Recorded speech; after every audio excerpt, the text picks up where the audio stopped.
Hey y'all, Big Tim here. Thanks for tuning in to this episode of Old School and Bass with Big Tim. And hey, I apologize. I know this is a little dark video. The lighting's not so great in my room. I need to get another light. And I'm also having to shoot these things at night because, Lori's here working from home during the day, so I don't have an opportunity to get in the computer room here and do editing. Granted, I could probably shoot elsewhere, but I'm working, every day. Well, 5 days a week at least. I'm working, and when I'm not working, I'm trying to get out and do a little fishing.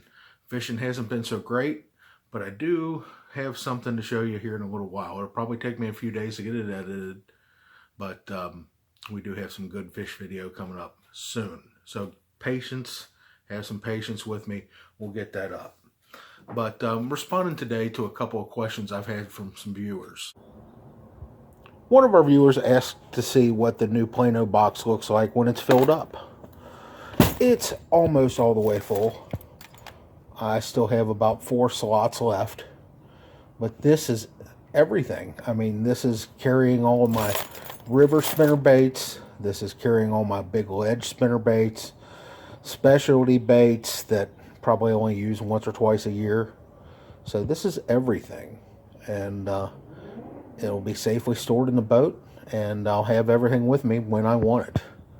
So that's what it looks like. It latches up. There it is from the front. There it is underneath. Plenty of room. I really like it. Another one of our questions that we're going to talk about today was from one of our longtime viewers named Tim. And he talked about the proper trailer hook placement on a spinnerbait. And we'll go ahead and talk about when I use a trailer hook and when I don't. The bottom line for me is a trailer hook is almost always on my spinnerbait if I'm fishing open water. The only time it's really not on a spinnerbait is that I'm fishing around a lot of wood and cover, particularly like bushes and whatnot at Cumberland. I generally do not have a trailer hook at Lake Cumberland.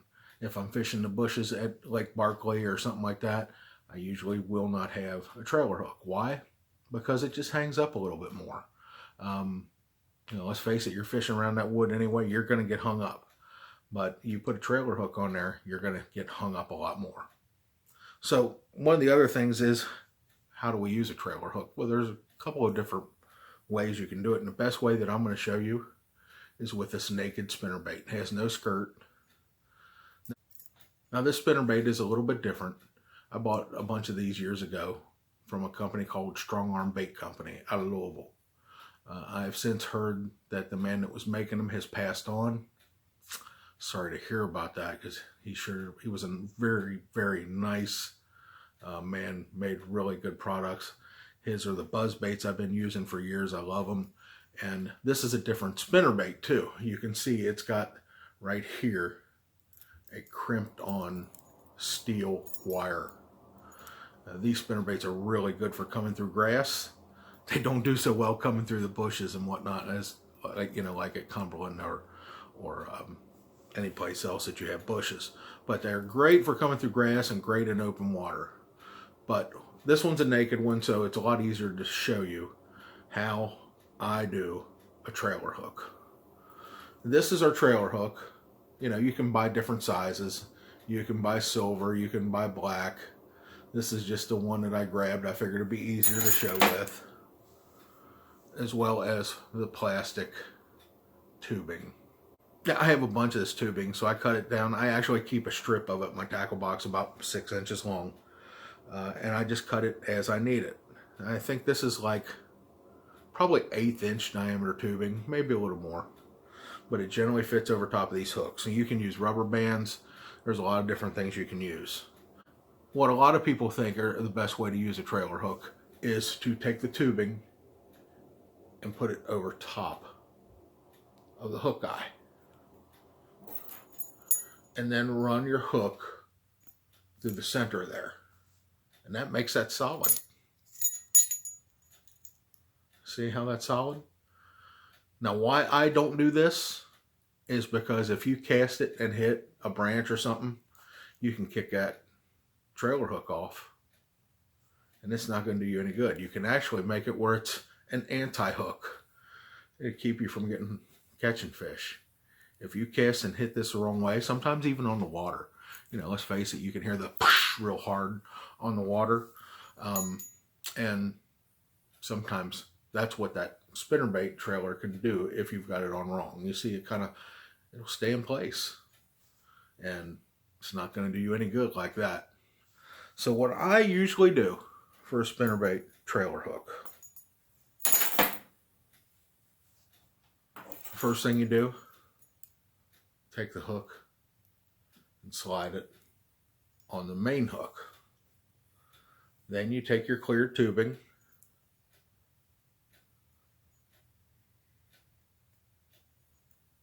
and put it right, hopefully. I'm doing this, I'm not doing it as close as I can see, so hopefully I don't stab myself with the hook. Bam, there you go. And what I like to do is I turn the open end of the tubing so that the water can flow through it. Now, look at that hook. That dangles free. As I'm reeling it, it's coming through the water just like that. So it's free. Nothing's going to knock it. It's always going to come back to right where I want it. And that's how I always use a trailer hook. Same way on a buzzbait. I used to try using a treble hook. I found that the treble hooks actually were costing me fish. You know, the trailer hooks are generally not penetrating membrane. You're kind of just skin hooking the fish inside the mouth. So I got away from treble hooks as a trailer. I don't like a treble hook, not to mention it causes you more hang-ups. But this is exactly how I do buzz baits as well. And you can do that on buzz baits. You can do that on chatterbaits. Any single hooked item like this. Now, one thing, I use the clear plastic tubing, but there's a lot of different material that you can use to hold that hook in place. A lot of people use old worms, you know, worms that you've thrown in the belly of the boat because, you know, you've kind of worn them out. You can put an old worm on there. There's a lot of different things you can use. I just like using this tubing.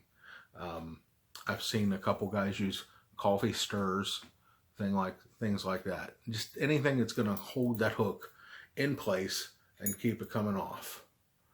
You want it to be able to swing freely. And I think if you start using a trailer hook that's free swinging on a spinnerbait, you'll catch a whole lot more fish.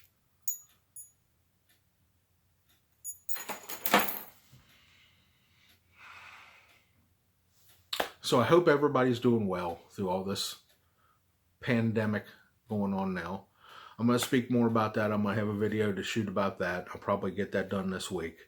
We're now looking, it's the end of April. Haven't been fishing much. The weather hasn't been real conducive to my days off being real productive fishing. I have been out a few times. I got my trailer fixed. Kudos to Anglers Outpost. They got me in, got me straightened out real quickly, and everything was great. Those guys do a heck of a job. If you guys down in Lexington or the Danville, Kentucky area have any work that you need done on your boat, try giving Anglers Outpost a call. Also, they've got the other dealership open in Shepherdsville there too, so they can take care of you over there. Those guys are real good. I bought my last 2 boats from them. Really love them. Anthony and Randall and those guys really do a great job. Not to mention the service crew. Robbie, I've dealt with him for probably about 10 years now, I guess. And it's not that long, but still, Robbie's a great guy too. But anyway, thanks for tuning in, and we'll see you the next time on Old School and Bass with Big Tim.